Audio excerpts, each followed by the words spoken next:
Mga katrops, welcome back ulit sa aking channel, Sports React PH.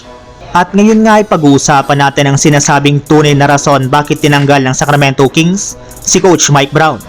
Pag-uusapan na rin nga natin dito sa ating panibagong video, ang naibalitang bagong big man na susunod kina Dorian Finney-Smith at Shake Milton sa Los Angeles Lakers.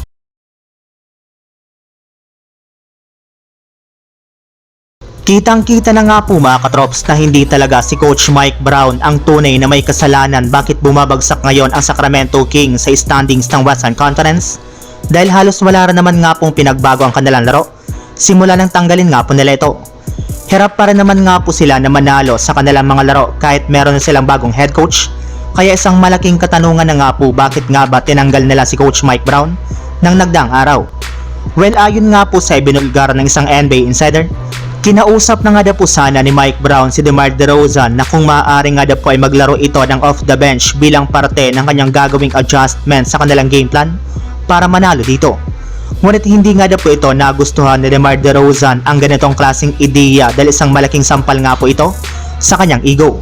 Kaya marami nga po mga fans at analyst ang naniniwala na ito ang nag-request sa front office ng Kings na tanggalin na nga po si Mike Brown sa kanilang team kesa siya naman ang paglaruin ng off the bench sa kanilang mga susunod na laban.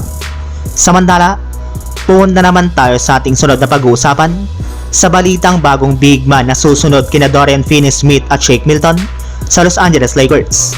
Matapos lamang nga po mga katrops na makuha ng Lakers sina Dorian Finney-Smith at Shake Milton sa isang trade mula sa Brooklyn Nets, ay agad na nga po silang nagpakita sa kanilang pasilidad at sa ginawang practice ngayong araw ng kanilang kupunan. Although hindi sila sumama na mag-ensayo, ay ina-expect na nga po ni Coach JJ Redick na kapag naging maayos nga po ang resulta ng mga gagawin nilang pagsusuri sa kanilang dalawang bagong player, ay makakapaglaro na nga po agad ang mga ito sa kanilang next game bukas ng umaga laban sa Cleveland Cavaliers. Willing na rin naman nga po sina Finney-Smith at Milton na gawin ang lahat ng kanilang makakaya upang matulungan lamang na manalo ang Los Angeles Lakers. Ngunit mismo ang Lakers na rin naman nga po nagsabi na hindi pa sila tapos na gumawa ng trade since inaasahan nga po na kukuha pa sila ng isang bagong big man.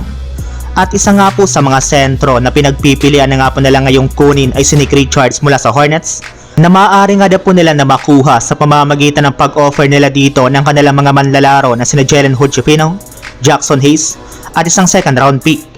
Nag-a-average na naman nga po si Nick Richards ngayong season ng 10.6 points, 8.5 rebounds at 1.4 assist per game sa kanyang 58.6% shooting, which is impressive rin naman para sa isang big man.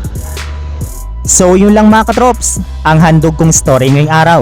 Sana nag-enjoy kayo, please like and subscribe my YouTube channel, Sports React PH, para sa iba pang story at update patungkol sa NBA. Kita-kits muli sa ating susunod na video.